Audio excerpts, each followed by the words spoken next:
نحمده ونصلي على رسوله الكريم اما بعد فاعوذ بالله من الشيطان الرجيم بسم الله الرحمن الرحيم رب اشرح لي صدري ويسر لي امري واحلل عقدة من لساني يفقهوا قولي۔ کسی نے سوال کیا ہے کہ میں بہت عرصے سے مسنون روٹین بنانے کی کوشش کر رہی ہوں مگر کامیابی نہیں ہو رہی، جلد سو جاتی ہوں، 6-7 گھنٹے کی نیند کے بعد بھی اٹھنے کے وقت موٹیویشن ختم ہو جاتی ہے، خواہ الارم لگا ہو یا کوئی ضروری کام رہتے ہوں، یہاں تک کہ نماز کے لیے بھی آخر وقت تک ڈیلے کرتی رہتی ہوں۔ مناسب رہنمائی کر دیں کیونکہ اپنی سعادت کی وجہ سے بہت پریشان ہوں اور بہت سے کام رہ جاتے ہیں، ہر وقت لیٹ رہتی ہوں۔ اصل میں ہم یہی روٹین بنانے ہی کی کوشش کر رہے ہیں اور موٹیویشن تبھی ہوتی ہے جب آپ کو اس کے اینڈ ریزلٹس کا پتہ ہو۔ آپ اگر کوئی کام کرتے ہیں اور آپ کو پتہ ہی نہیں کہ اس کا نتیجہ کیا ہوگا تو آپ کے اندر موٹیویشن نہیں آتا۔ اگر آپ کو جنت کی اور جہنم کے بارے میں کچھ معلوم نہ ہو تو میرا خیال ہے کوئی بھی جنت کے لیے کوشش نہ کرے اور جہنم سے بچنے کی کوشش نہ کرے دنیا میں۔ جب پتہ ہے کہ اچھے کاموں کا نتیجہ جنت کی صورت میں ملے گا اور برے کاموں کا نتیجہ جہنم کی صورت میں ملے گا، تب انسان کے اندر موٹیویشن ہوتی ہے کہ نہیں، مجھے اپنے آپ کو جہنم سے بچانا ہے اور مجھے ہمیشہ ہمیشہ کا سکھ پانا ہے، تو موٹیویشن آتی ہے۔ لیکن جب ہم ان ریزلٹس کو اور ان نتیجتاً ملنے والی اجر ثواب یا دکھ تکلیف ہے اس کو بھول جاتے ہیں تو موٹیویشن بھی ختم ہونے لگتی ہے۔ جب اب کسی کے لیے یقین ہے نا، یقین پر عمل کا نام ایمان ہے۔ پہلے علم آتا ہے، اس کے بعد اس کے اوپر یقین پختہ ہوتا ہے، اور یقین جب ہمارے عمل میں تبدیل ہو جاتا ہے تو ہمارا ایمان مکمل ہو جاتا ہے۔ کہتے ہیں علم جب یقین کے اس حد کو پہنچے جہاں سے آدمی کا عمل بدلنا شروع ہو جائے تو اسے ایمان کہتے ہیں۔ تو اگر ہمارا ایمان ہی مکمل نہیں تو موٹیویشن تو نہیں ہوگی۔ یہ کہتے ہیں کہ روزے کے لیے سحری کرتے ہوئے اگر 3 یا 4 گلاس پانی پہلے پی کر سحری کر لیں تو کیا یہ بھی نقصان دہ ہے؟ یہ نقصان دہ اس لیے نہیں ہے کہ عام روٹین میں ہم جب صبح 3-4 گلاس پانی پی لیتے ہیں خالی پیٹ تو بہت دیر تک ناشتہ نہیں کرتے، اور اگر ہم سحری کے وقت چونکہ وقت کم ہوتا ہے، ہم اگر پانی پی بھی لیتے ہیں اور سحری کر لیتے ہیں کچھ دیر کے بعد تو چونکہ ہمیں کھانے کو بھی کافی کچھ مل چکا ہوتا ہے تو لہٰذا اس میں ویکنس نہیں ہوتی۔ یہ کہتے ہیں کہ آپ نے کہا تھا کہ کھانا اگر بھوک لگی ہو تو کھانا چاہیے، اور میں نے سنا ہے کہ رات کا کھانا ضرور کھانا چاہیے، تو ایسے میں اگر رات کو بھوک نہ لگی ہو تو کھانا نہ کھائیں، اس سے کوئی فرق تو نہیں پڑتا، تو دودھ پی کے سو جائیں۔ ہم سمجھتے ہیں کہ بہت پیٹ بھر کر ہی جو کھانا کھایا جاتا ہے وہی کھانا، 2-3 بائٹ بھی لے لیں تو وہ کھانا ہی ہوتا ہے، کچھ نہ کچھ کھا لیا کریں تاکہ صبح اٹھ کر پھر آپ ناشتہ پراپر کر سکیں، کیونکہ رات کو اگر بلا وجہ آپ کھانا کھا کر سو جائیں تو صبح اکثر ناشتے کو دل نہیں چاہتا، تو جتنی بھوک ہے اتنا ہی کھانا کھائیں، بھوک سے زیادہ کھانا نہ کھائیں، مگر کھانا کھانے کو اگر دل نہیں چاہتا تو دودھ کا 1 گلاس بھی کافی ہے۔ کہتے ہیں سنگل ڈش میں وہ ڈشز بھی آتی ہیں جن میں مختلف سبزیاں اور گوشت، دال وغیرہ مکس کر کے پکائی جاتی ہے، جیسے پالک گوشت الگ الگ پکائیں اور پھر ان کو کھائیں، تو ان کو مکس کر کے پکانے سے کیا ایک ہی ڈش کنسیڈر ہوگی؟ لگتا ہے آپ کنفیوز ہو رہے ہیں، دیکھیں کہیں آپ میٹھا اور نمکین تو نہیں مکس کرتے نا، چاول اور روٹی تو مکس کر کے نہیں پکاتے، تو جب ایک چیز پکی ہے تو وہ سنگل ڈش ہی ہے۔ اور اب دیکھیں ہمارے ہاں جو ڈشز ہیں ان میں بھی تو کتنی چیزیں مکس کی جاتی ہیں۔ ابھی ایک نئی ڈش آنے والی ہے آپ کے ملک میں، کیونکہ ابھی یہاں پر میں نے عام طور پر نہیں دیکھا، امریکہ میں جہاں جاتے تھے وہ ڈش سامنے آ جاتی تھی تو دل بہت کڑتا تھا کہ ان لوگوں کو اللہ تعالیٰ ہدایت دے کہ جب ہم دوسروں کے اس پہ چلتے ہیں نا، چلن پہ، تو اپنی بھول جاتے ہیں کہ ایک ہی ڈش میں چاول بھی ہوتے ہیں، گوشت بھی ہوتا ہے، نوڈلز بھی ہوں گے، سبزیاں بھی ہوں گی اور پھل بھی ہوں گے، اور ان سب کی لیئرز لگی ہوتی ہیں، تو آپ اس کو ایک ڈش کہیں گے؟ ہاں، اگر سبزی کے اندر گوشت ڈالا ہے یا گوشت کے اندر سبزی ڈالی ہے تو ایسا کرنا، اس لیے آپ پڑھیں گے آگے انشاءاللہ کہ نبی صلی اللہ علیہ وسلم جو اور چقندر کا کھانا ملا ہوا، کدو کے ساتھ گوشت پکا ہوا بڑا پسند فرماتے تھے، تو یہ سنگل ہی ڈش شمار ہوگی۔ اور خالی کدو گوشت تو آپ نہیں کھائیں گے، ظاہر روٹی کے ساتھ کھائیں گے تو اس کو سنگل ڈش کہا جائے گا۔ لیکن اگر ایک ہی وقت میں بہت سی سبزیاں ڈال کے پکانا، یعنی اگر آپ 1 سے 2 یا میکسیمم 3 سبزیاں ملا بھی رہے ہیں تو ان کے آپس کے خواص جو ہے نا ایک دوسرے کے ساتھ مطابقت رکھتے ہوں، یعنی کہ ایسا کمبینیشن ہو جو آپ کی طبیعت کو خراب کرنے والا نہ ہو۔ مثال کے طور پر ہمارے ہاں آلو گوبھی پکایا جاتا ہے، دونوں بعدی چیزیں نا، ایک ڈش ہے نا ہمارے ہاں، اب وہ کھا کے کیا آپ ضرور اچھا محسوس کرتے ہیں؟ بلکہ میرا خیال ہے 99% اس کو اچھا نہیں فیل کرتے کھانے کے بعد، اگرچہ مزہ آتا ہے کھانے کا. ٹھیک ہے، تو اس قسم کے کمبینیشنز نہ رکھیں. ہاں اگر گوبھی کے ساتھ آپ گاجر یا گوشت یا کچھ اس طرح کی چیز ملا لیں تو میرا خیال ہے اس کے جو تاثیر ہے وہ بدل جائے گی. یا آلو کے ساتھ مٹر بہتر ہے، حالانکہ یہ بھی بہت سے لوگوں کو سوٹ نہیں کرتے. پھر یہ بھی دیکھا جائے کہ آپ کی طبیعت کو کون سی چیز بھاتی ہے یا اچھی لگتی ہے، اس کے مطابق کمبینیشن بنائیں. مٹر اور گاجر کے ساتھ اگر تھوڑے سے آلو ڈالنی تو اتنا حرج نہیں ہے، بلکہ ایسی سبزیوں میں اگر آپ تھوڑی سی میتھی ڈال دیا کریں، فریش میتھی، تو آپ کو کچھ بھی نقصان نہیں پہنچائیں گے. آپ گوبھی کے ساتھ میتھی ڈال کے پکائیں کبھی، تو بہت ہی مزہ بھی دے گی اور بہت اچھا کمبینیشن بھی ہے. اور گوبھی کی جتنی بادیت ہے وہ ساری میتھی کے ذریعے ختم ہو جائے گی. اور بڑے بڑے حکیموں نے یہ کہا ہے، اس میں آپ کی بک میں بھی لکھا ہے کہ اگر لوگوں کو میتھی کے فائدے پتہ چل جائیں تو وہ اپنا زیور بیچ کر بھی میتھی کھانا شروع کر دیں. یعنی اگر ان کے پاس پیسے نہ بچیں، اب وقت آ گیا نا ایسا کہ جمع پونجی ختم ہو جائے یا اتنی ارننگ نہ رہے، تو پھر بچا ہوا سونا جو ہے وہی بیچ بیچ کے لوگ کام چلا آتے ہیں. تو پھر کہتے ہیں اگر میتھی کے فائدے پتہ چل جائیں تو سونا بیچ کے بھی میتھی کھائیں. میتھی اتنی فائدے والی چیز ہے، اس کا کہوا، اس کا سالن، اس کا چاول کے ساتھ میتھی کا بہت اچھا کمبینیشن ہے. ہر بادی چیز کے ساتھ جہاں آپ کو لگے کہ یہ بادی چیز ہے اس میں میتھی ڈال دیں. بہت خوبصورت خوشبو، ذائقہ اور مزہ اس کا، اور ہاضمے میں بہت آسان ہو جائے گا وہ کھانا جس میں آپ میتھی ڈالیں گے. اور میتھی کچی بھی سلاد کے اندر رکھی جا سکتی ہے. جیسے آپ چائے کی پتی یا سبز چائے کا کہوا بناتے ہیں تو اسی طرح ایک کپ میں ایک ڈنڈی اس تازی میتھی کی ڈال کے کہوا بنائیں تو بہت مزے کا کہوا بنے گا. اور اگر آپ کو کسی چیز کے ساتھ بادی فیل ہونا شروع ہو گیا ہے، گیسٹرک پرابلم ہو گیا، تو اسی میتھی کا کہوا آپ پیئیں، فوراً بادی ختم ہو جاتی ہے، گیسٹرک پرابلم سالو ہو جاتا ہے. یہ کہتے ہیں ہم آئل کو ری یوز کرتے ہیں اور ہر دفعہ استعمال پر بدلتے نہیں، اس کے کیا نقصانات ہیں اور کیا ایک دو دفعہ میں ری یوز کیا جا سکتا ہے، اس کا کوئی نقصان تو نہیں. جیسے عموماً لوگ کیا کرتے ہیں، کڑھائی میں آئل ڈال کے رکھ دیتے ہیں اور ہر دفعہ جب بھی چپس بنانے لگتے ہیں تو اسی آئل کو یوز کر لیتے ہیں یا فرائنگ پین میں ڈال کے رکھ دیتے ہیں اور بار بار اسی میں انڈے فرائی کرتے رہتے ہیں. اس کے کافی نقصانات ہیں.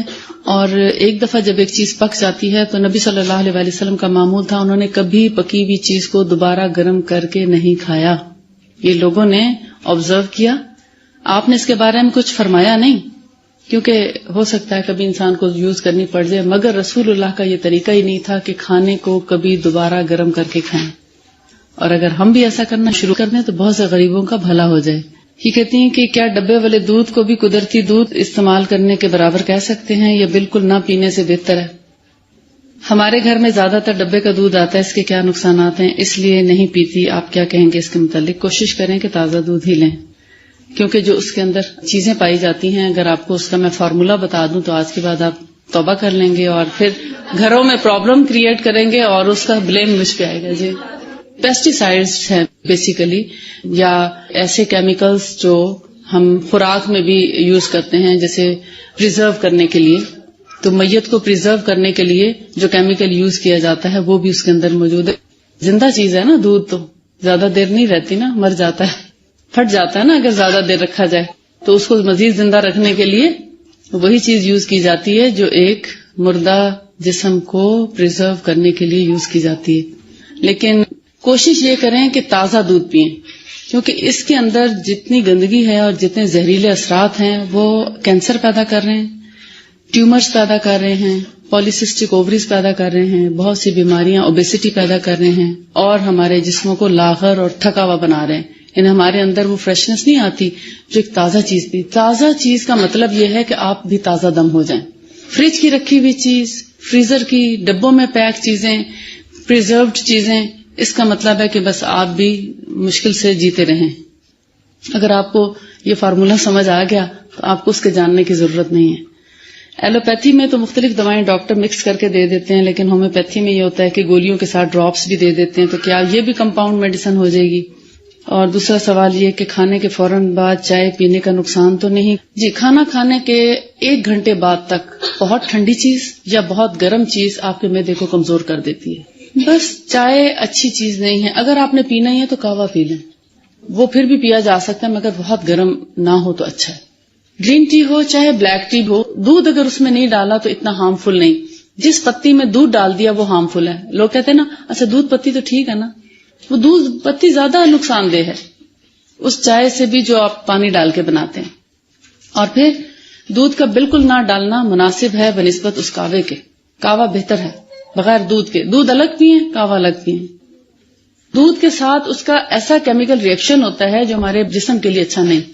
ایلوپیتھی اور ہومیوپیتھی کی انہوں نے جو بات کی ہے وہ یہ کہ ویسے بہت ہی ایمرجنسی کی کیسز میں ہومیوپیتھک ڈراپس دیتے ہیں، ادروائز ہر بیماری کے ساتھ ڈراپس کی ضرورت نہیں ہوتی، اور ڈراپس والی دوائیں عموماً ہارمفل ہوتی ہیں سوائے چند ایک بیماریوں کے. جیسے اگر کسی کے پتھری ہے گردے میں تو ان کو ڈراپس دیے جاتے ہیں، یا دل کی کوئی ایسی کرونک ڈیزیز ہے یا ایسی کوئی ایکیوٹ ڈیزیز بھی ہے جس میں ڈراپس کی ضرورت پڑتی ہے، یعنی جان بچانے والی دوائیوں میں جہاں اور کوئی چارہ نہ ہو تب ڈراپس دیے جاتے ہیں.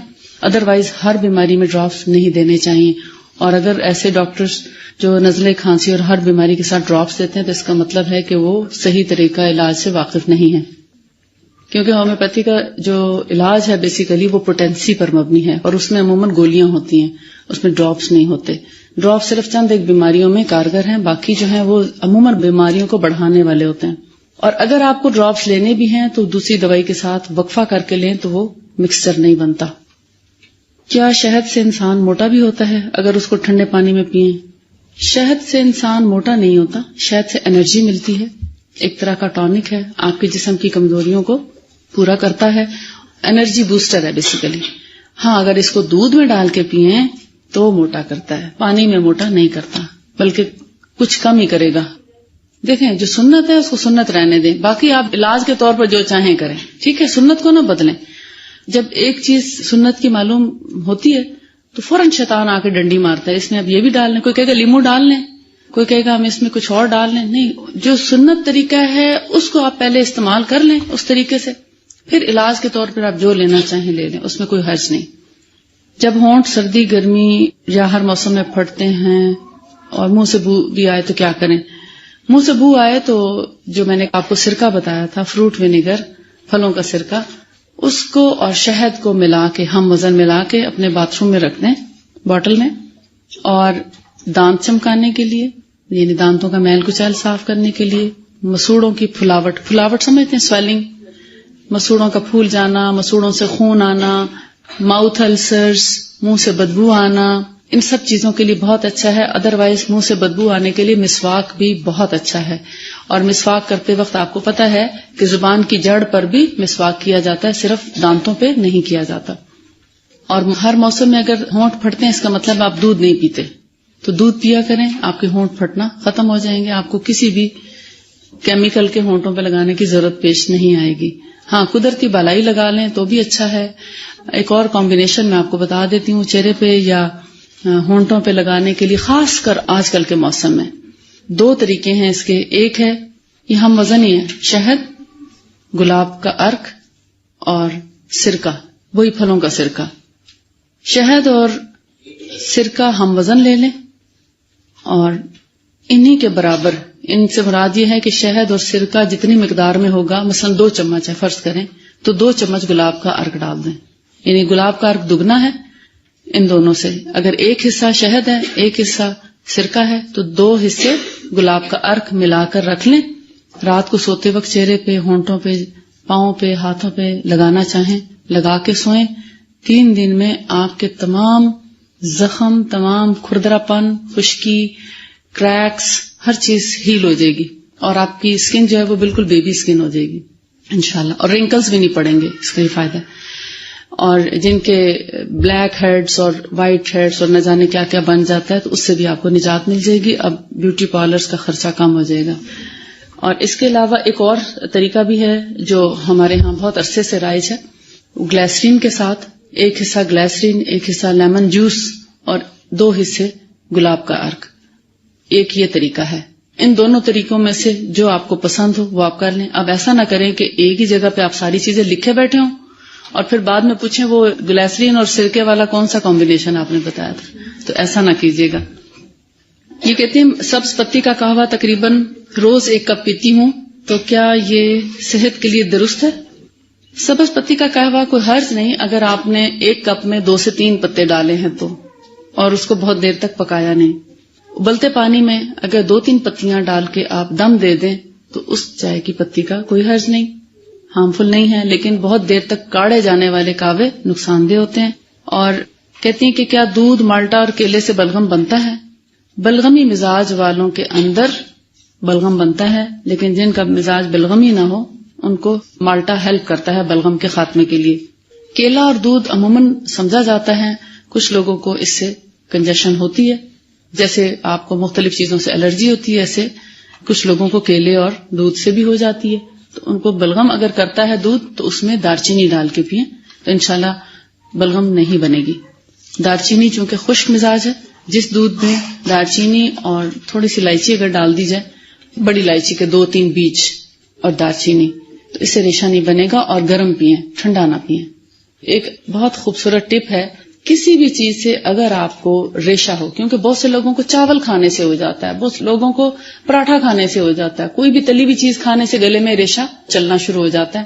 تو ایسے لوگ اگر روٹی کا ایک بائٹ، سوکھی روٹی کا ایک بائٹ اینڈ میں لے لیں، یعنی دودھ پینے کے بعد یا چاول کے بعد یا کسی بھی ایسی لیسدار چیز کے بعد، تو ان کا گلا صاف ہو جائے گا. اور اگر بھنے چنے ہوں تو کیا ہی بات ہے، بھنے چنے تھوڑے سے چکھ لیں، گلا بالکل کلیئر ہو جائے گا. جن کے گلے میں بار بار بلغم اٹکتا ہے اور کنجیشن ختم نہیں ہوتی، تو بھنے چنے ان کے لیے نعمت غیر مترقبہ ہیں.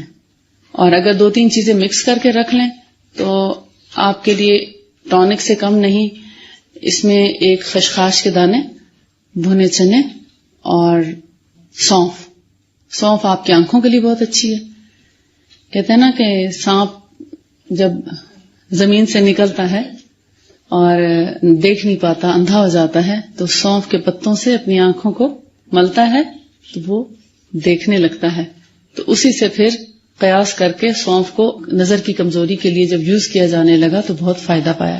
پڑھنے والے لوگ اس کے ساتھ اگر بادام کا بھی اضافہ کر لیں اور کشمش کا، یعنی کبھی آپ بادام چکھ لیں، کبھی اس کے ساتھ چنے اور کشمش اصل میں ان کی خشکی کو ختم کرنے کے لیے ہے.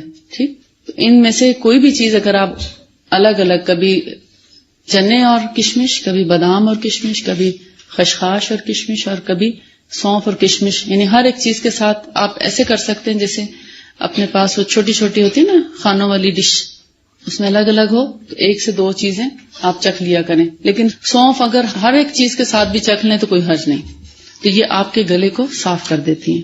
سونف، بادام اور مصری کے ساتھ. مصری سے اچھی ہے کشمش، جو آپ کے اعصاب کو بہت طاقت دیتی ہے. آگے جب آپ انگور کے فائدے پڑھیں گے تو آپ کو اندازہ ہوگا انگور سے بنائی جانے والی کشمش کے بھی وہی فائدے ہیں جو انگور کے ہیں. تو لہٰذا انگور بہترین پھلوں میں سے ایک پھل ہے. یعنی 3 سردار پھل شمار کیے جاتے ہیں نا، جن میں انجیر، انگور اور انار. تو انگور جو ہے وہ بہت عمدہ پھل ہے. بہت سے لوگ جن کو تھکتے ہیں نا یہاں سے، اعصابی کمزوری، ان کے لیے انگور بہت بڑا ٹانک ہے. جوؤں کے عذاب سے مکمل اور حتمی نجات کیسے ممکن بنا سکتے ہیں؟ صفائی ستھرائی سے اور روزانہ باریک کنگھی کرنے سے. اور اس کے علاوہ میں نے آپ کو جو طریقہ بتایا تھا، شہد اور سرکہ، اور اس کے ساتھ اگر تیل ملا لیں، جن کو زیادہ خشکی ہے، جن کو خشکی کا مسئلہ نہیں ہے، آئلی سکن ہے، تو ان کو صرف شہد اور سرکہ ہی کافی ہے ہم وزن. اور اگر خشکی کا مسئلہ ہے تو ساتھ میں ہم وزن تیل بھی ملا سکتے ہیں. اس کے بعد آپ 1 گھنٹے بعد جب نہائیں، نہاتے وقت باریک کنگھی کریں. اور یہ کہتی ہیں کہ کیا طاعون کی بیماری آج کل کینسر کی صورت میں ہوتی ہے یا ایک بیماری ہے؟ نہیں، ایسا نہیں ہے. طاعون ہے، پلیگ ہے، کینسر اور بیماری ہے، طاعون اور بیماری ہے. کینسر وبائی مرض نہیں ہے، طاعون وبائی مرض ہے، دونوں میں فرق ہے. یہاں پر ایک اسٹوڈنٹ تھی تو انہوں نے جب سنا خالص دودھ کا، تو دیکھیں کرنے والے لوگ کیا کچھ نہیں کرتے. انہوں نے گھر جا کے بتایا، حالانکہ گھر والے فورسز کے لوگ تھے، اس کے باوجود انہوں نے بھینسیں خریدی، ایک خاص فارم ہاؤس بنایا. میرا آبادی آپ نے سنا ہوگا G11 کے آگے، وہاں انہوں نے ایک جگہ لی اور وہاں پر پورا سیٹ اپ بنا کے گائے بھینسیں رکھی.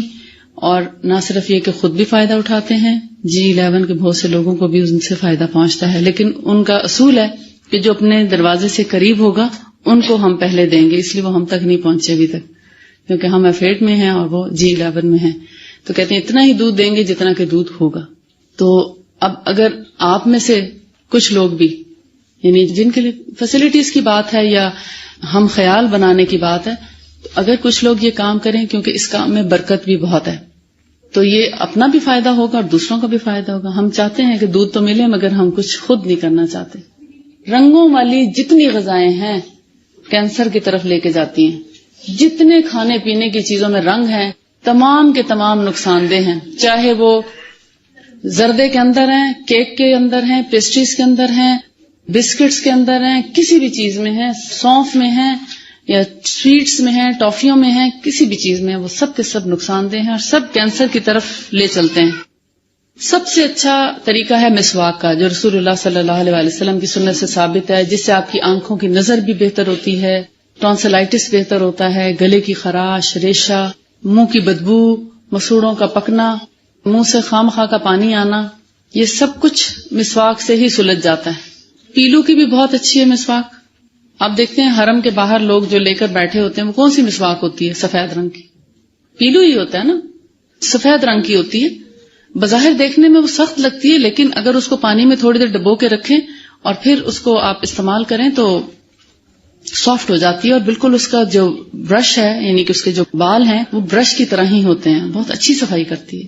اور ہمیشہ جب مسواک کریں تو گلے میں بھی کیا کریں، گلے کے اینڈ تک جہاں تک آپ کو پاسبل ہو، تاکہ منہ کی بدبو سے بھی بچیں. کہتے ہیں اگر ٹانگوں کی ہڈیوں میں پین ہو تو کیا کریں، کوئی علاج بتا دیں، کیونکہ بعض اوقات اس وجہ سے اٹھنے بھی نہیں ہوتا. ڈاکٹر نے کہا ہے کہ یہ کمزوری ہے، تو ایسی حالت میں کیا کرنا چاہیے؟ بیسیکلی کیلشیم کی ڈیفیشنسی ہے. کیلشیم اور وائٹامن ڈی ڈیفیشنسی جب ہوتی ہے تو یہ کیفیات پیدا ہو جاتی ہیں. ایسے میں دھوپ ضرور لگوائیں جسم کو، دودھ کا استعمال کریں اور ایکسرسائز کریں. آئیے آگے چلتے ہیں. فصل نمبر 13، پیج نمبر 81، طب نبوی میں زخموں کا طریقہ علاج. صحیحین میں ابو حازم سے روایت ہے کہ انہوں نے سہل بن سعد کو یہ کہتے ہوئے سنا کہ رسول اللہ صلی اللہ علیہ وآلہ وسلم کے زخموں کا علاج احد کے غزوہ میں کیسے کیا گیا. غزوہ احد میں رسول اللہ صلی اللہ علیہ وآلہ وسلم کے زخموں کے بارے میں انہوں نے فرمایا کہ آپ کا چہرہ مبارک زخمی ہو گیا اور آپ کے اگلے دانت ٹوٹ گئے اور خود چور ہو کر سر میں گھس گئی. وہ جو نیزہ بنا ہوتا ہے نا آگے سے نوکیلا، وہ آپ کے جبڑے میں گھس گئی تھی. حضرت فاطمہ آپ کی جو صاحبزادی ہیں خون دھوتی تھیں اور علی ابن ابو طالب آپ کے زخموں پر پانی ڈھال سے بہاتے تھے. ڈھال بھی وہ جو مشک کا منہ بنا ہوتا ہے اس پر آہستہ آہستہ ہاتھ رکھ کے پانی بہایا. یعنی زخم پر کبھی تیزی سے پانی نہیں بہانا چاہیے. ہمارے یہاں کیا کرتے ہیں، ڈبے میں پانی لے کے تیزی سے ڈال دیتے ہیں، وہ زخم اور پھٹ جاتا ہے. آہستہ آہستہ پانی بہانا چاہیے تاکہ زخم مزید نہ کھلے. جب حضرت فاطمہ نے دیکھا کہ خون بند ہونے کی بجائے بڑھتا جا رہا ہے تو آپ نے چٹائی کا ایک ٹکڑا لے کر جلا دیا. جب وہ راکھ ہو گیا تو آپ نے زخموں پر اسے چپکا دیا جس سے خون بہنا بند ہو گیا. چٹائی کون سی تھی؟ کہتے ہیں گون کی بنی ہوئی چٹائی ہوتی ہے. یہ ایک ایسا تنکا ہوتا ہے جس کے اندر ہول ہوتا ہے. سمندر کے کناروں پر اگنے والی ایک گھاس ہے جس کے بہت بڑے بڑے ٹہنیاں ہوتی ہیں، لمبی لمبی جھاڑو کی طرح، جیسے ہمارے درب کا جھاڑو نہیں ہوتا اس طرح، یا بانس کے جھاڑو سے بھی بڑے بڑے اس کے تنکے ہوتے ہیں. اس سے چٹائیاں بنائی جاتی تھیں. اب تک بھی ہمارے پرانے گاؤں دیہاتوں میں جو مسجدوں میں چٹائیاں بچھی ہوتی ہیں سافٹ والی، اتنی موٹی موٹی، جن کے کنارے چٹیا کی طرح بنے ہوتے ہیں اور اندر اس کے کچے ٹانکے سے ان کو سلائی کر کے ایک چٹائی بنائی جاتی ہے. لمبی لمبی چٹائیاں بنی ہوتی ہیں اور ہمیشہ چوڑائی کے رخ پر بنائی ان کی ہوتی ہے. اس کو گون کہتے ہیں. اس کی جو اندر کی سکن ہے، اندر کا جو حصہ ہے، وہ بڑے خشک اور رواں دار سا ہوتا ہے. جیسے کانا ہوتا ہے نا، کانا تو اندر سے فل کیا ہوتا ہے نا، پورا بھرا ہوتا ہے. اس کا اندر ہول ہوتا ہے، ہوا گزرتی رہتی ہے اس کے اندر سے، جیسے دب کے جھاڑو میں نہیں ہوتا. اب دیکھیں اس کے اندر ایک سوراخ ہوتا ہے، وائٹ جھاڑو جو ہوتا ہے. اب تو استعمال نہیں کیا جاتا، لیکن پہلے وہی جھاڑو استعمال کیے جاتے تھے کیونکہ ان سے صفائی بہت اچھی، مٹی خوب اچھی طریقے سے سمٹ جاتی تھی. اب اس کی جگہ پھول جھاڑو آ گئے، لیکن اسی طرح کی وہ شکل ہوتی ہے. اس کو جب جلایا جاتا ہے، خوب اچھی طرح جلا دیا جاتا ہے، تو راکھ کے اندر کوئی ریزہ نہیں رہتا اس کا. یعنی اس کا جو اتنی سافٹ راکھ ہوتی ہے کہ جب زخم پہ لگائی جاتی ہے تو ایسا چپکتی ہے زخم کے اوپر کہ خون بند کر دیتی ہے، لیکن آسانی سے اتر بھی جاتی ہے. اس کا فائدہ یہ ہے، مثلاً اگر آپ کوئی اور ایسی چیز لگا دیں، مثلاً سکاٹریل لگاتے ہیں یا کوئی اور ایسی دوائی لگاتے ہیں اس کو زخم کو خشک کرنے کے لیے، تو اس کو بعد میں دھونا تھوڑا مشکل ہو جاتا ہے. یہ ایک ایسی چیز ہے جو اس کی تاثیر ٹھنڈی ہے، خون کو جذب کر لیتی ہے، نالیوں کو بہت بہترین طریقے سے بند کر دیتی ہے، خون کا فلو کم ہو جاتا ہے اور اس کا کسی قسم کا کوئی سائیڈ ایفیکٹ نہیں ہے. اس کے لگانے سے زخموں پر کسی قسم کی خراش بھی نہیں ہوتی، انفیکشن نہیں بڑھتا، کیونکہ اس کی تاثیر بھی ٹھنڈی ہے. کیونکہ عموماً جہاں زخم ہوتا ہے یا چوٹ لگتی ہے یا خون بہنا شروع ہو جاتا ہے تو جب ہیلنگ کا وقت آتا ہے تو اس میں بہت جلن ہوتی ہے، اس کی وجہ سے زخموں میں جلن بھی نہیں ہوتی. تو یہ ایک طریقہ اپنایا گا. جیسے سر میں چوٹ لگتی ہے تو ایک دم ہڈی بعض اوقات کریک ہو جاتی ہے یا پھٹ جاتی ہے، یا زخم ایسا لگتا ہے کہ اچھا خاصا وہ کھل جاتا ہے. تو کھلے ہوئے زخموں میں اس گون کی راکھ بھرنا بہت ہی عمدہ علاج ہے، فرسٹ ایڈ ہے.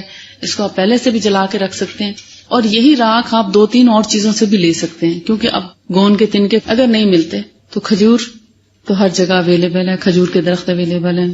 کھجور کے درخت کی ایک ٹہنی، سوکھی ٹہنی آپ لے لیں اور اس کے پتوں کو جلا کر بھی آپ اسی طرح کی راکھ استعمال میں لا سکتے ہیں. اس کے علاوہ پٹسن آپ سمجھتے ہیں جن بوریوں میں گندم آتی جاتی ہے، بڑی بوریاں ہوتی ہیں نا پٹسن کی، سیبا، شاید آپ سیبے سے واقف ہوں. اس پٹسن کو یا سیبے کو جلا کر بھی، اس بوری کو جلا کر بھی بالکل سیم اسی کوالٹی کی راکھ آپ حاصل کر سکتے ہیں، اور وہ بھی زخموں کے لیے بہت فائدہ مند ہے. اب آپ کو 2 آلٹرنیٹس بھی پتہ چل گئے، کھجور کے پتوں سے اور پٹسن کی بوری سے آپ اسی قسم کی راکھ بنا کے رکھ بھی سکتے ہیں ایمرجنسی کے طور پر، فرسٹ ایڈ کے طور پر. لیکن اس کا یہ مطلب نہیں کہ آپ اسی سے مکمل علاج کریں گے. اس کے بعد اور علاج بھی موجود ہیں. ایمرجنسی میں سٹیچز اب لگتے ہیں، تو اگر بہت بڑا کٹ ہے تو سٹیچز ضرور لگوائیں تاکہ فوری طور پر اس کی ہیلنگ کا بندوبست ہو سکے. لیکن سٹیچز سے پہلے آپ اس کو خون روکنے کے لیے پہلے پانی سے دھوئیں گے زخم کو، اور جب پانی سے اس لوہے کا، اس گندگی کا اثر دھل جائے، جیسے اگر روڈ پہ کوئی گر گیا ہے تو فوراً راکھ تو نہیں ڈال دیں گے، اس کو پہلے دھوئیں گے تاکہ جو بھی آلائش اوپر لگی ہے، گندگی لگی ہے، اس کی وجہ سے انفیکشن نہ ہو. تو صاف ستھرے پانی سے پہلے اس کو دھویا جائے گا اور پھر راکھ اس میں لگائی جائے گی. لیکن چھوٹے موٹے زخموں میں نبی صلی اللہ علیہ وآلہ وسلم کا طریقہ تھا، مہندی لگایا کرتے تھے. اس میں مہندی کا پاؤڈر، یعنی مہندی کو پیس کے. اب ہمارے ہاں چونکہ عام طور پر کیمیکل والی مہندی ہوتی ہے تو اس لیے ہم زخموں میں اس کا رسک نہیں لے سکتے. ہاں، مہندی کے پتے لیں، ان کو گھر میں گرائنڈ کر کے چھان کے آپ فرسٹ ایڈ کے طور پر رکھ سکتے ہیں، اور اس کے اندر تھوڑا پانی ملا کے پھٹی ہوئی ایڑیوں میں بھی لگا سکتے ہیں. لیکن ایڑیوں میں لگانے کے لیے اس میں آئل بھی ضرور ڈالیں. اور اگر ویسے کسی زخم کو خشک کرنا مقصود ہے، کوئی ایسا پھوڑا پھنسی ہو جو ٹھیک ہونے میں نہ آتا ہو، تو اس میں بھی آپ مہندی کے پاؤڈر کا استعمال کر سکتے ہیں. لیکن میں آپ کو پھر یہی کہوں گی، بنے بنائے پاؤڈر پر انحصار نہ کریں، اس کا رسک نہ لیں. اس کا معلوم نہیں کہ اس کے اندر رنگ کو بڑھانے کے لیے کیا کیا چیزیں استعمال کی ہیں، کہیں آپ کے زخم کو مزید خراب نہ کر دے. اس لیے مہندی کے پتے لے کے پاؤڈر خود تیار کریں. بازار کے پاؤڈر میں آپ کے لیے ریکمینڈ نہیں کروں گی کہ آپ بازار سے بنا بنایا مہندی کا پاؤڈر لیں. فصل نمبر 14 ہے شہد، حجامہ اور داغنے کے ذریعے نبی صلی اللہ علیہ وآلہ وسلم کا طریقہ علاج. یعنی ایک علاج شہد سے کیا جاتا ہے، سب سے پہلے بیمار ہونے سے پہلے اصل میں زیادہ تر شہد سے علاج کیا جاتا ہے حفظ ما تقدم کے طور پہ.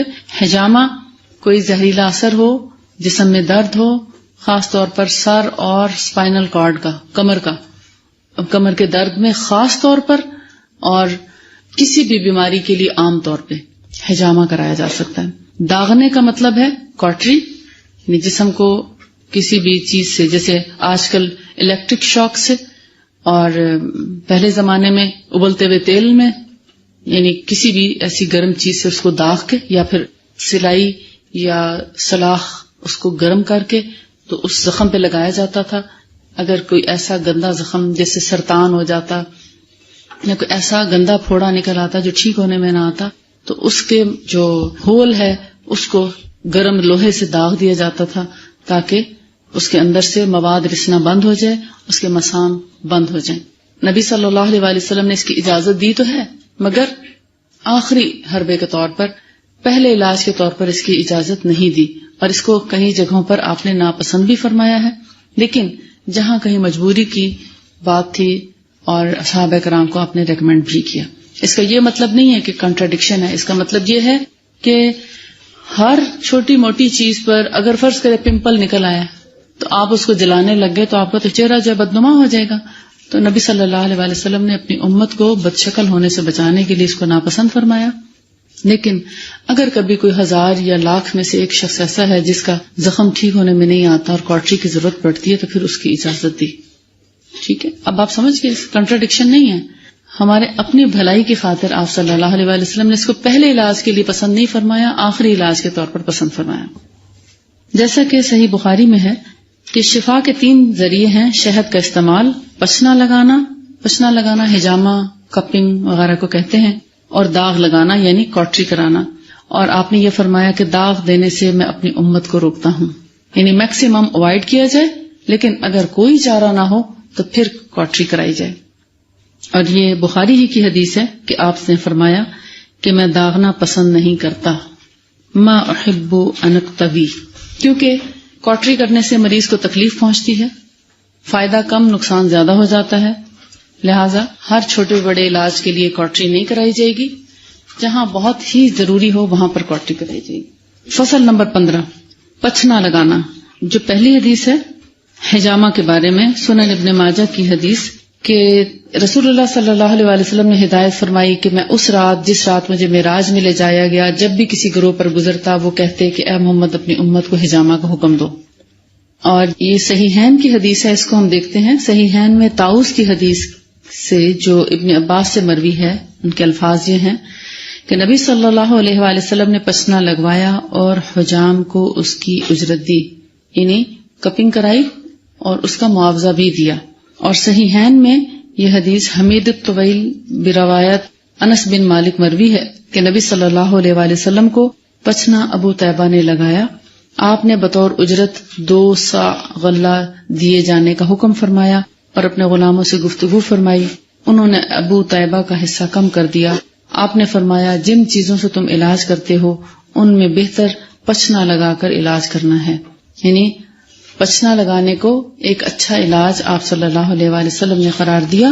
اور فصل نمبر 16 میں اگر آپ پڑھیں گے پچنے کے فوائد یا حجامہ کے فوائد, تو اس میں یہ بتاتے ہیں کہ پچنا بدن کے اوپری حصے جو ہیں, سطحی حصے کہتے ہیں, سرفیس جو اوپر کا حصہ ہے, یعنی اسکن کو صاف ستھرا بناتا ہے. اور اسکن کے اندر جو وینز ہیں, یعنی جو ہماری رگیں ہیں, وینز وریدوں کو بولتے ہیں. وریدیں آپ دیکھتے ہیں کہ ہاتھ میں بھی اگر آپ ہاتھ نیچے کی طرف کریں تو آپ کو یہ بلو وینز نظر آتی ہیں اپنے ہاتھوں پہ. ان کے اندر گندا خون دوڑتا ہے.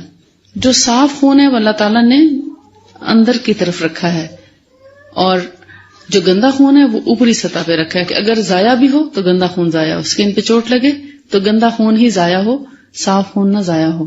کیونکہ صفائی بہت مشکل سے ہوتی ہے نا, گند مچانا آسان ہے. آپ دیکھیں نا صفائی مشکل سے کرتے ہیں نا, کسی کمرے میں آپ کو کہا جائے یہ کمرہ صاف کریں تو آپ کو مشکل نظر آئے گا, مگر اگر آپ کو کہیں کہ کوئی بات نہیں آپ بیٹھیں ریلیکس کریں جیسا بھی چاہیں اس کو استعمال کریں تو گند مچانا بہت آسان ہے. تو اسی طرح اگر یہ گندا خون ہے ویسٹ ہو بھی جائے گا تو اتنا حرج نہیں ہوتا.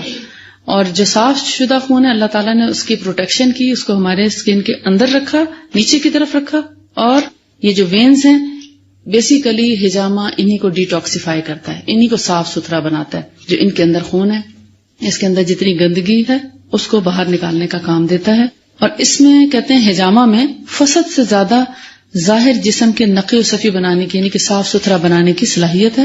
اور بدن کے گہرے حصوں کی صفائی کے لیے فسد بہترین ہے. گہرے حصے مین کے اندرونی زخم ہے, اگر جیسے سرطان یا کینسر یا کوئی ایسی اندرونی پھوڑا بن جاتا ہے, کوئی اندرونی ایسا گہرا زخم ہو جاتا ہے, اس کے لیے کیا کیا جاتا ہے, فسد آپ نے پڑھا, کٹ لگا کے اور اندر سے گندگی کو سک کیا جاتا ہے, چیرا دے کے اسکن پہ اور ڈیپ اس کو اندر سے صاف کیا جاتا ہے. جبکہ حجامہ جو ہے اس کا طریقہ کار تھوڑا سا فرق ہے. کپس ہوتے ہیں, ان کو پیچھے جو آپ کی ابھری ہوئی جگہ ہے, ابھار آپ دیکھتے ہیں اپنے گردن کے پیچھے ابھار جو ہے, اس ابھار کے اوپر ایک کپ لگایا جاتا ہے.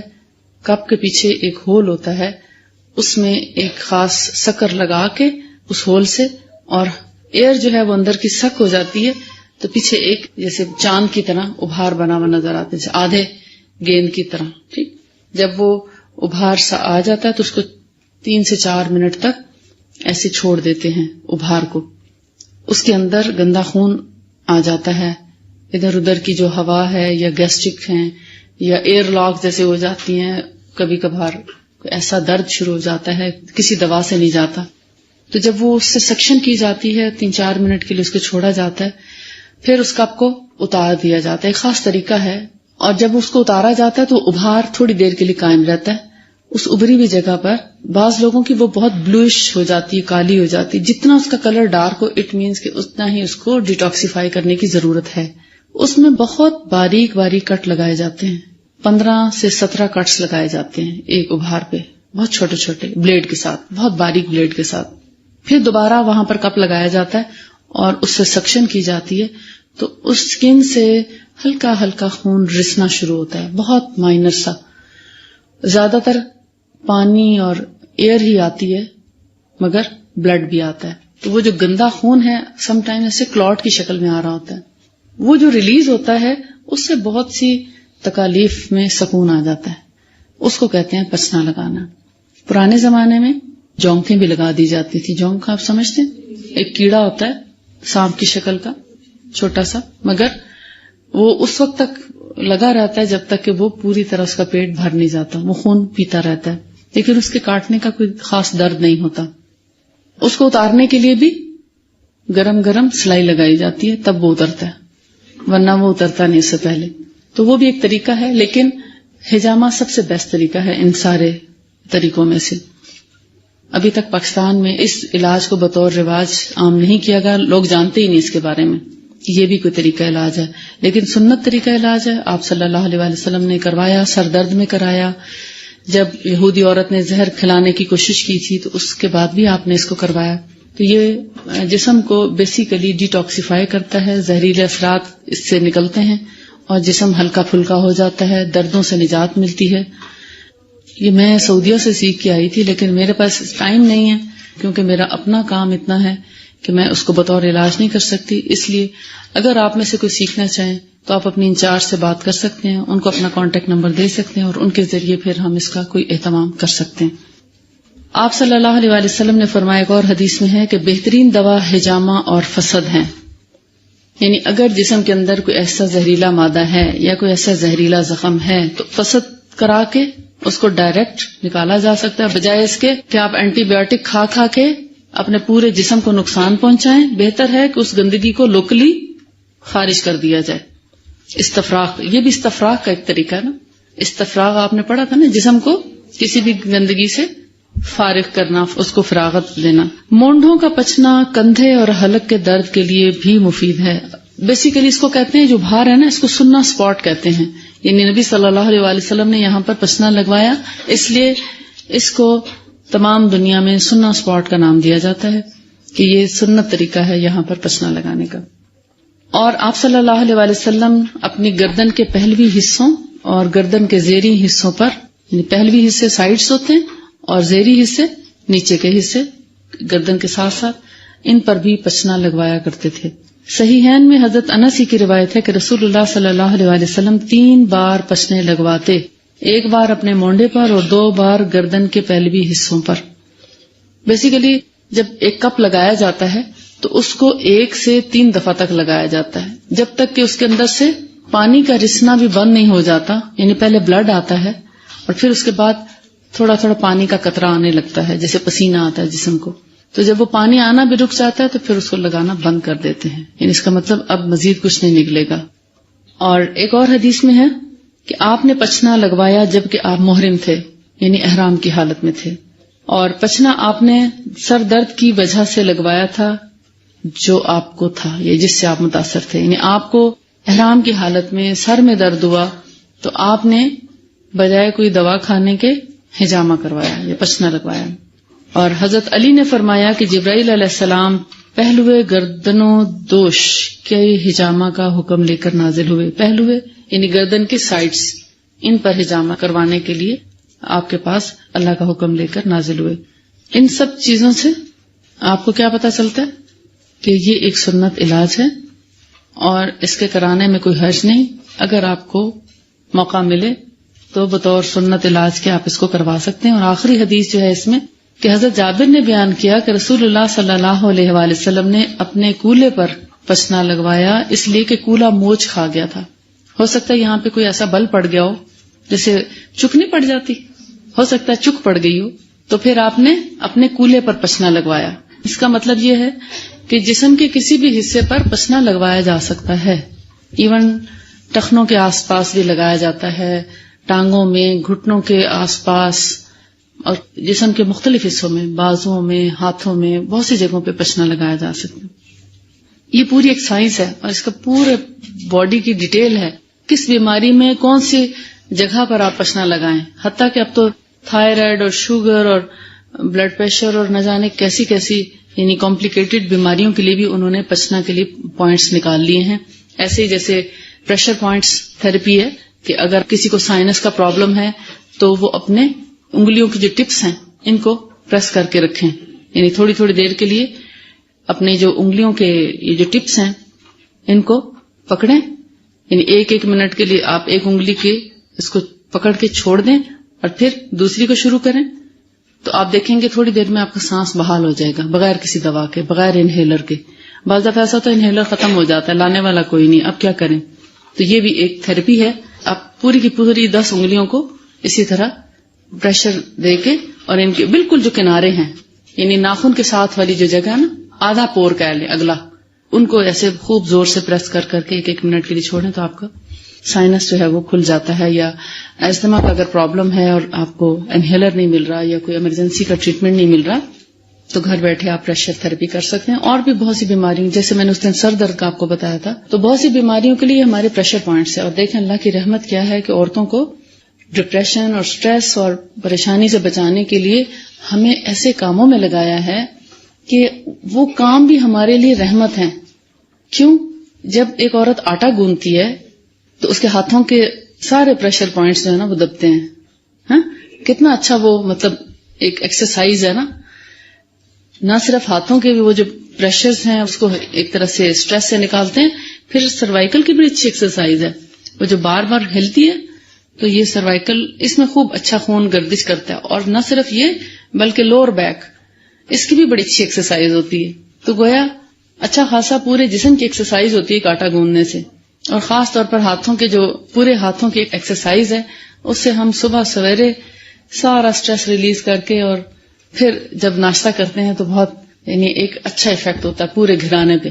اب آٹا گوندنے کی مشینیں آ گئی ہیں اور آہستہ آہستہ عورتیں جو ہیں وہ سٹریس کا شکار ہوتی چلی جائیں گی. پھر نیند کا مسئلہ ہو جائے گا، جیسے کہ باہر کے ملکوں میں ہے ٹرینکلائزرز لے کر خواتین سوتی ہیں اور باہر کی عورت پہ بہت زیادہ بوجھ ہے، بہت پریشانی ہے، لیکن اس کو کوئی راستہ نظر نہیں آتا. ہاں، جن کو اللہ ہدایت دے دے یا جن کے اندر ہدایت کی طلب ہوتی ہے اللہ ان کو ہدایت دے دیتا ہے، اسلام قبول کر لیتے ہیں اور اللہ تعالیٰ ان کو فائدہ دنیا کا بھی پہنچاتا ہے اور آخرت کا بھی. مگر ہم یہ سمجھتے ہیں بڑی مشکل ہے. آٹا گوندنے کو رحمت عزدی سمجھیں، اللہ کی رحمت سمجھیں. آٹا گوندنا، روٹی پکانا عورت کے لیے بہت ہی خوبصورت ہیلدی ایکسرسائز ہے صبح سویرے، اور اس کو بوجھ نہ سمجھیں، خوشی خوشی کریں. اور کھانا کھلانا ویسے بھی جنت میں لے جانے والا کام ہے، اور اس نیت سے کھانا پکائیں اور سسرال والوں کو بھی کھلائیں اور گھر والوں کو بھی کھلائیں کہ جتنے لوگ میرے ہاتھ سے کھانا کھائیں گے تو اللہ تعالیٰ مجھے اس کا اجر دے گا اور میرا ایک یعنی صدقہ ہے، صدقہ شمار ہوگا.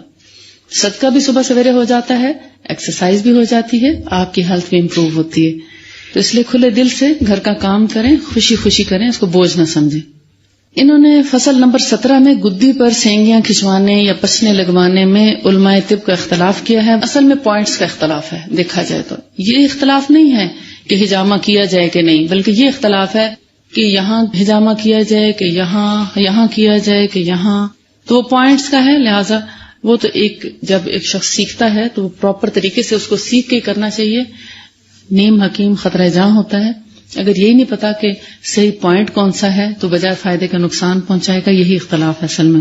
اور فصل نمبر 18 میں پچنا لگانے کے فائدے بھی بتائے ہیں. پہلے علماء طب کا اختلاف ہے اور دوسرے میں پچنا لگانے کے فائدے. یہ بتا رہے ہیں کہ کہاں پر اگر ٹھوڑی پہ پچنا لگوائیں تو اس سے دانت، چہرے اور حلق کا ورم یعنی ٹونسلز وغیرہ میں فائدہ ہوتا ہے. ٹھوڑی کا نچلا حصہ کون سا ہے؟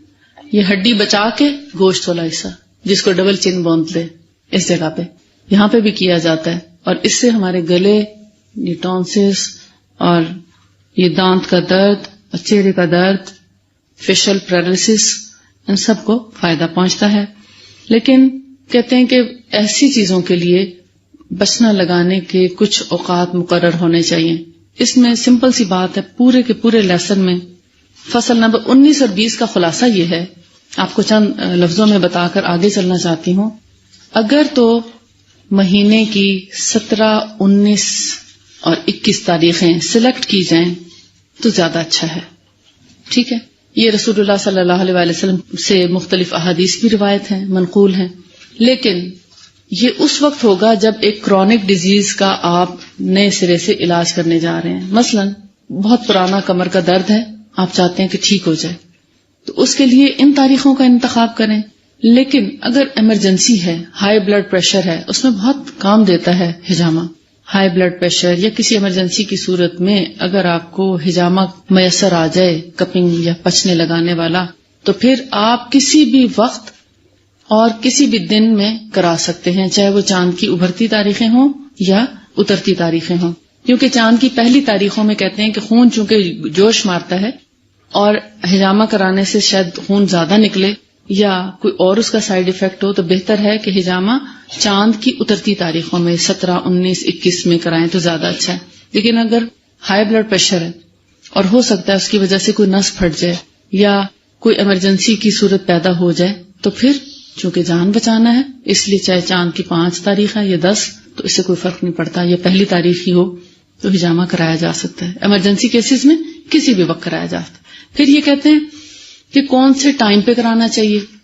میں آپ کو ایک موٹا سا اصول بتا دیتی ہوں. جن چیزوں کے لیے ہم ایکسرسائز کا خیال کرتے ہیں کہ یا واک کا خیال کرتے ہیں کہ واک کیسے وقت میں ہونی چاہیے، یا تو صبح خالی پیٹ کرا لیں، اور خالی پیٹ بھی ایسا خالی پیٹ نہ ہو کہ اگر آپ نے رات کا کھانا کھایا ہے اور آپ صبح 8 بجے تک خالی پیٹ ایکسرسائز کے لیے جا رہے ہیں یا واک کرنے جا رہے ہیں، تو اٹ مینس کہ آپ اپنے اوپر ظلم کر رہے ہیں. یا تو آپ صبح فجر کے بعد ایکسرسائز سے 1 گھنٹہ آدھا گھنٹہ پہلے 1 گلاس اگر دودھ پی لیتے ہیں، تو پھر آپ گھنٹے بعد آدھے گھنٹے بعد چاہے ایکسرسائز کریں چاہے واک پہ جائیں کچھ بھی کریں تو آپ کے لیے کچھ نقصان دہ نہیں. اگر 12 گھنٹے ہو چکے ہیں کھانا کھائے ہوئے اور بالکل خالی پیٹ ہے تو ایسے میں ایکسرسائز آپ کو کمزور کرے گی، فائدہ نہیں دے گی. نہ جسم بالکل بہت خالی ہونا چاہیے اور نہ ہی بھرے جسم حجامہ کرانا چاہیے، اور نہ ہی ایکسرسائز کا یہ اصول ہے. کھانا کھا کے ایکسرسائز نہیں ہونی چاہیے کیونکہ جسم بوجھل ہو جاتا ہے کھانا کھانے کے فوراً بعد. اور ایکسرسائز کے لیے تھوڑا بہت آپ کے جسم میں کچھ نہ کچھ ہونا چاہیے کہ جب آپ اپنے ایکسرسائز کریں یا واک کریں انرجی ویسٹ ہو تو اس کا آلٹرنیٹ جسم دیتا جائے. اور اگر حجامہ کرایا ہے تو فوراً کھانا نہ کھائیں، تھوڑا سا ٹھہر جائیں. جیسے کہتے ہیں نا جسم ٹھنڈا ہو جائے تو پھر کچھ کھانا چاہیے. جیسے ایکسرسائز سے آ کے بھی فوراً کھانا کھانا اچھا نہیں ہے، تھوڑا سا وقفہ دیں، جسم ٹھنڈا ہونے دیں تبھی نہائیں، جسم ٹھنڈا ہونے دیں تبھی کھانا کھائیں. تو یہ کچھ ایکسرسائز کے اور واک کے اصول ہیں. اگر ان کو مد نظر رکھیں تو آپ کو کبھی جسم میں دردیں یا بے چینی یا بخار یا اور تکالیف نہیں ہوں گی. لیکن ایک دم ایکسرسائز کر کے آنا اور پسینے کے اندر آ کے نہا لینا بیماری کو دعوت دینے کے برابر ہے. کیونکہ مسام کھلے ہوتے ہیں، پسینہ آ رہا ہوتا ہے، جب آپ پانی اوپر ڈالتے ہیں عموماً کیا ہوتا ہے کہ مسام بند ہو جاتے ہیں اور جیسے پسلیوں میں ہوا جائے تو درد شروع ہو جاتا ہے، تو ایسے ہی پھر جسم میں دردیں شروع ہو جاتی ہیں. تو وہ واک آپ کو فائدے کے بجائے نقصان دے جاتی ہے، اس سے بہت بڑے پرابلمز بھی کریٹ ہوئے ہیں. جی اس کے لیے یہی ہے کہ جب جسم ٹھنڈا ہو جائے 10 سے 15 منٹ کا وقفہ کریں. اس میں آپ دیکھیں کہ جب تک آپ کو پانی کا، کپڑوں کا، کچھ چیزوں کا اہتمام کرتے ہیں تو جسم آلموسٹ ٹھنڈا ہو چکا ہوتا ہے. اگر جسم بہت گرما جائے اور اس کے بعد 10 سے 15 منٹ جیسے سیکشل انٹرکورس کے بعد 10 سے 15 منٹ کا بھی گیپ کر لیں، یا اگر آدھے گھنٹے کا ہو جائے تو بہت ہی اچھا ہے. لیکن اگر 15 منٹ کا بھی گیپ کر لیتے ہیں تو جسم جب واپس نارمل ٹیمپریچر پہ آ جائے تو وہ سب سے بیسٹ ٹائم ہوتا ہے غسل کا. لیکن اگر آپ سمجھتے ہیں کہ فجر میں آپ بہت ارلی اٹھ سکتے ہیں اور اس میں آپ کا کمرے کا ٹیمپریچر، باتھ روم کا ٹیمپریچر ایسا ہے کہ آپ کو سردی کا کوئی خطرہ نہیں، تو پھر آپ فجر سے پہلے بھی نہا سکتے ہیں. لیکن بہتر ہے کہ آپ نہا کے فارغ ہو کے سوئیں تاکہ آپ کو سٹریس یہ نہ ہو کہ صبح اٹھ کے نماز قضا ہو جائے گی. کیونکہ ایسا بھی بعض اوقات ہوتا ہے 10 منٹ پہلے آپ کی آنکھ کھلی، اب اگر نہاتے ہیں تو نماز جاتی ہے، نماز پڑھنے کا ٹائم ہے تو نہا نہیں سکتے. تو بہتر ہے کہ آپ ٹینشن ریلیز کر کے سوئیں، ریلیکس ہو کے، کہ اگر 10 منٹ پہلے بھی آنکھ کھلتی تو آپ نماز کو پا سکتے ہیں. تو ہمیشہ یعنی دوہرے فائدے حاصل کرنے کے لیے آپ کو پلاننگ کی ضرورت ہوتی ہے. اکیلا فائدہ آپ کو بغیر پلاننگ کے کبھی کبھار مل جاتا ہے چانس کے. 100% فائدے حاصل کرنے کے لیے تھوڑا سا پریپیئر کرنا پڑتا ہے، اپنی پلاننگ کرنی پڑتی ہے.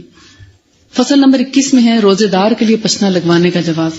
اس کا خلاصہ یہ ہے کہ چونکہ نبی صلی اللہ علیہ وآلہ وسلم نے روزے کی حالت میں پسنا لگانے کی اجازت دی اور احرام کی حالت میں خود بھی پسنا لگوایا، اس لیے حاجی کو اور روزے دار کو پسنا بھی لگایا جا سکتا ہے اور کیا کیا جا سکتا ہے، اس کو اجازت ہے کہ وہ یہ دونوں کام کر سکے، یعنی روزے دار بھی اور حاجی دونوں پسنا لگوا سکتے ہیں.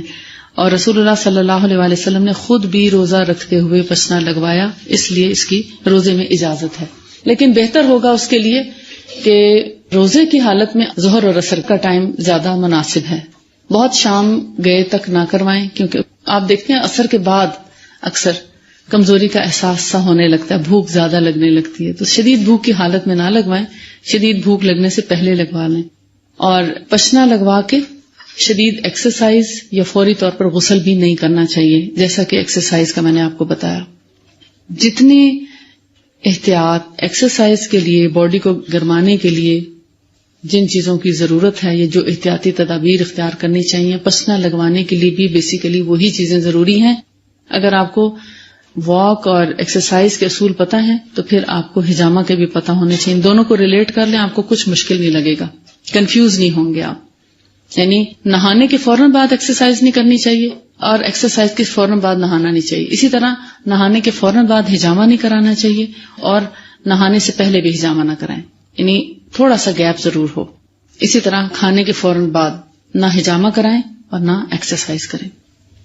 اب فصل نمبر 22 ہے قطع عروق اور داغ کے ذریعے نبی صلی اللہ علیہ وآلہ وسلم کا طریقہ علاج. صحیح مسلم کی حدیث جابر بن عبداللہ سے مروی ہے کہ نبی صلی اللہ علیہ وآلہ وسلم نے حضرت ابی ابن کعب کے پاس ایک معالج بھیجا، ایک حکیم بھیجا یا ڈاکٹر بھیجا. آپ کی ایک ورید کو طبیب نے کاٹا اور اسے داغ دیا. دوسری روایت میں ہے کہ سعد بن معاذ کو جب اکھل میں تیر لگا، اکھل اپر پورشن کو بولتے ہیں بازو کے، اور زخم سے خون بہنے لگا تو نبی صلی اللہ علیہ وآلہ وسلم نے اسے داغ دیا. تیر جب لگ گیا، یعنی تیر آ کے پیوست ہو گیا حضرت سعد بن معاذ کے، تو جب وہ نکالا گیا تو خون کا فوارہ پھوٹ پڑا تو آپ نے اس جگہ کو داغ دیا تاکہ خون بہنا بند ہو جائے، کیونکہ اتنی تیزی سے اگر کہیں سے خون بہنا شروع ہو جائے تو موت یقینی ہو جاتی ہے. لہٰذا خون کو فوری طور پر روکنے کے لیے، کیونکہ اس وقت سٹیچز کا یا خون روکنے والے اسپرے یا خون روکنے والی ادویات نہیں تھے، تو لہٰذا اس وقت پھر داغ دیا جاتا تھا. تو ایسے ایمرجنسی کیسز میں آپ صلی اللہ علیہ وآلہ وسلم نے خود داغ دیا اور سعد بن معاذ کے بازو پہ داغ دیا. داغ دینے سے یا گرم سلاخ لگانے سے وہاں ورم ہو گیا تو آپ نے دوبارہ اس جگہ پر داغ دیا. یعنی ایک دفعہ جب وہ لگایا تو صحیح نہیں لگا، تو آپ دیکھتے ہیں کہ جب انفیکشن اندر رہ جائے تو سویلنگ ہونا شروع ہو جاتی ہے. سٹیچز ہیں، جیسے سٹیچز لگائے جائیں، جتنے سٹیچز ٹھیک ہو جاتے ہیں ان میں کوئی ورم نہیں ہوتا، اور جس سٹیچ کے اوپر ورم آ جائے اٹ مینس کہ یہ سٹیچ صحیح نہیں لگا. تو پھر آپ صلی اللہ علیہ وآلہ وسلم نے اس جگہ دوبارہ سے داغ دیا تو وہ زخم ٹھیک ہو گیا. اور ایک اور جگہ پر نبی صلی اللہ علیہ وآلہ وسلم کے پاس ایک شخص کو لایا گیا جسے آپ نے داغ دینے کا مشورہ دیا. داغ دینے کا مطلب ہے کاٹری کرنے کا. تو آپ نے کھلے لفظوں میں فرمایا کہ اس کو داغ دو گرم پتھر سے سینک کر کے، یعنی ایک پتھر کو آگ پہ گرم کیا جائے اور اس کو اس زخم پر لگایا جائے. ایک تو لوہے سے داغ دیا جاتا ہے اور گرم پتھر سے بھی داغ دیا جاتا ہے. پتھر کو بھی اتنا سرخ کر لیا جاتا ہے آگ پر، جب آگ میں ڈالا جاتا ہے تو پتھر باقاعدہ سرخ، جیسے کوئلے سرخ ہو جاتے ہیں تو اس میں سرخی نظر آتی، تو پتھر میں بھی وہ سرخی نظر آنے لگتی تھی. وہ پھر زخم کے اوپر لگایا جاتا ہے، اس سے خون بہنا بند ہو جاتا ہے. اس کا بھی خلاصہ یہی ہے کہ داغ دینا اگرچہ نبی صلی اللہ علیہ وآلہ وسلم نے پہلے علاج کے طور پر پسند نہیں فرمایا، لیکن جہاں پر جان کو خطرہ ہوتا اور بیماری کے نہ جانے کا اندیشہ ہوتا کہ اگر داغ نہ دیا گیا تو بیماری نہیں جائے گی، تکلیف نہیں دور ہوگی، تو ایسے میں آپ صلی اللہ علیہ وآلہ وسلم داغ دیا کرتے. داغ مین کاٹری کرتے، اور کاٹری 3 طرح سے کی جاتی، ایک لوہے کو گرم کر کے، ایک پتھر کو گرم کر کے، اور ایک تیل کو ابال کے. آج بھی سعودیہ میں چور کے ہاتھ کاٹ کے اس کو ابلتے تیل میں ڈالا جاتا ہے تاکہ اس کا خون بہنا بند ہو جائے، رگیں سوکھ جائیں.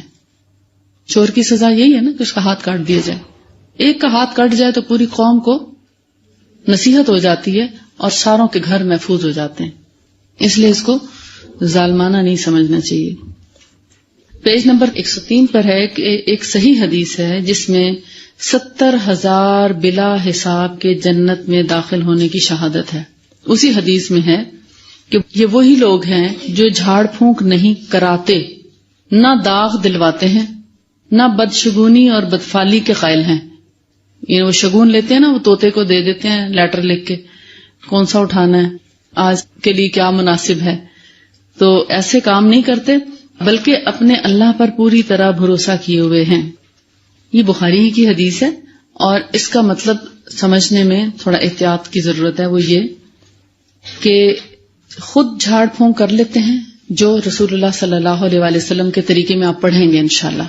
ٹھیک ہے، وہ دم، وہ رقیہ جو رسول اللہ سے منقول ہے وہ تو کرتے ہیں، مگر شرکیہ جھاڑ پھونک نہیں کراتے، یا ہر ایسے شخص کے پاس نہیں چلے جاتے جس کے بارے میں پتہ ہی نہیں، بلا تحقیق کے کسی کے پاس نہیں جانا چاہیے.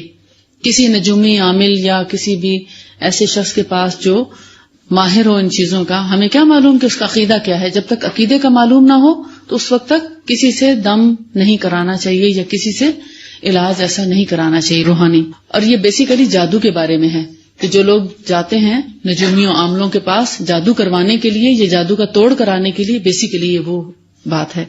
لیکن جھاڑ پھونک بھی وہ کرانی چاہیے جو سنت سے منقول ہے، اور اس سے کرائیں جس کا عقیدہ معلوم ہے، ورنہ خود ہی کریں. نہ داغ دلواتے ہیں، یعنی آپ دیکھتے ہیں وہ جو لوگ ٹیٹوز بنواتے ہیں نا، یہ اس کا ذکر ہے کہ خوبصورتی اور بدصورتی کے لیے جو اپنی شکلیں بنواتے ہیں بلا وجہ کے جلواتے ہیں، وہ بھی جلانا ہوتا ہے نا. تو ایک تو ہے کہ جان بچانے کے لیے آپ لگا رہے ہیں، نبی صلی اللہ علیہ وسلم نے خود لگایا اور حکم بھی دیا، سعد بن معاذ کو لگایا، کیوں؟ ورنہ جان کو خطرہ تھا.